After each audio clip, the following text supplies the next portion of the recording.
A day in my life. Di ko sure. Exam week na nga pala namin at hawak ko yung reviewer. Pagkatapos nga pala ng exam, kinuha ko na pala yung binili kong case kay China. Wala naman ako agenda today kaya ginawa ko umuwi na lang ako kasi wala naman ako ibang pupuntahan. Ang cute nga pala ng mga case ni China, tignan nyo. After ng ilang oras nga pala sinundo ko siya at medyo maulan nga pala. Ang sarap nga din pala ng mga street food dito. Ito nga pala yung tinda nila mami ngayon, Bopis. Kinabukasan nga pala may lakad kami. Medyo maaga-aga kami kasi pupunta kami sa barangay. Kumuha nga lang pala kami ng barangay ID at ang ulan. Kinabukasan may pasok na nga pala ulit kami. At nag-aantay kami sa labas ng room. Hindi pa nga pala start yung exam namin ito. Ibang room na nga pala to. Pagkatapos ng exam nag-elevator lang ako at pumunta ng banyo saglit. Maulan nga pala ulit. At buti na lang lagi ako may dalang payong. Grabe kasi talaga yung panahon ngayon, di mo alam, bigla na lang umuulan. Sabay na nga pala kami umuwi at bumili ulit kami ng mga street food pang ulam namin. Sasabay nga pala ako sa kanya palabas. Thursday nga pala to at wala kaming pasok. At sakto natakam ako at pumunta ako ng 7-Eleven. So grabe ang onti ng laman guys. Maya maya pumunta nga pala ako ng Pure Gold. Andito nga pala sila Elaine. Pagkatapos nga pala sa Pure Gold, umuwi na agad ako kasi wala naman na akong ibang gagawin kasi pabalik na rin sila. Ito nga pala yung lunch ko, hindi na ako masyado kumain. Pagkatapos sinundo ko nga pala siya at medyo maulan nga pala nito. May binili nga palang yung burger sila mami, dadalhin ko na din. Dito nga pala nila naisipan tumambay ngayon sa hideout. Bumili nga pala kami ng folder na blue. At syempre kinabukasan pasok ulit. Papunta nga lang pala ulit ako sa terminal ng tricycle at yun may nasakyan na din ako. Nagsuot na nga pala ako ng salamin kasi nahirapan ako tumingin kapag walang salamin. At syempre mag-aantay nga lang pala ulit kami kasi may tao pa sa room. Pagkatapos nga pala ng exam, vacant na namin at palabas naman kami para kumain. Kumain nga pala ako ng sandwich at nandito kami sa Jollibee ulit. Tapos habang naglalakad kami papalik sa plaza, nakita namin may mga stall. Libre daw pala yan. At syempre exam na naman guys. Pagkatapos dumiretso nga lang pala ako sa munisipyo guys. Ito nga pala sila. Inaantay ko. Si Pagya na nga pala yung next na interview. Tingnan niyo yung pusa, ang cute.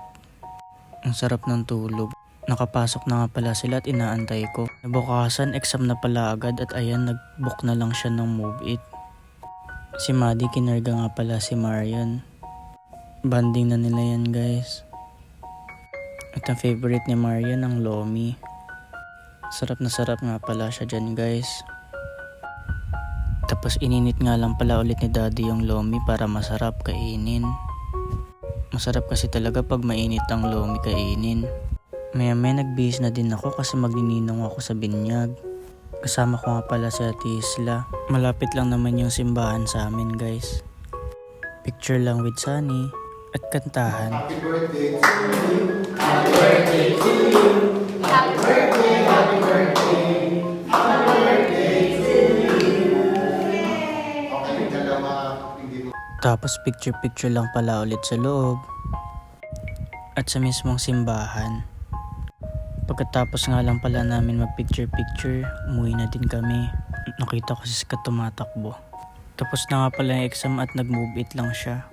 Syempre, fit check. Nag-rehearse yan guys, sabay pa oh. On the way na nga pala kami sa McDo kasi dun gaganapin yung pinaka-birthday. Malapit lang din pala yung McDo. At ayan yung mga regalo namin. Tapos umuulan na naman guys. At ayun, nagbanyo saglit. Sa kabilang table nga pala sila Gabat Bella at Kim. Ang dami niyan Marian ah. Nasayaw ulit siya guys.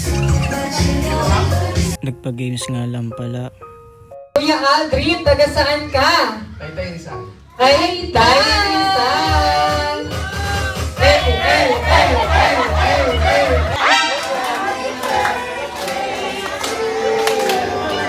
Nag-blow na nga pala si Sunny ng candle. Tapos ayan guys, chicken. After nga pala kumain, dumating na dito si Grimace.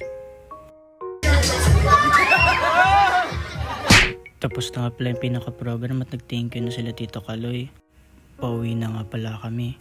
Tapos may nauwi nga palang lobo sila Nikki. Tapos tignan nyo, puputukin nila. Itatry nga lang pala namin itong tteokbokki sa spaghetti ng McDo na inuwi namin. At syempre Monday na naman. Oo, kanina to guys. Nakarating na ako ng school, kala ko talaga malilita ako. Sa vacant nga pala namin, pumunta ako ng McDo para sa Crocs. At dumaan ako saglit sa NCBA para iabot lang yung Happy Meal. Ito unboxing guys. Gagawin ko kasi. Ay, alam ko na yung may fries. May fries? Nilakad ko na nga lang pala kasi malapit lang papuntang tricycle. At ayun, nakauwi na ako guys. Yun lang, paalam. Hehe.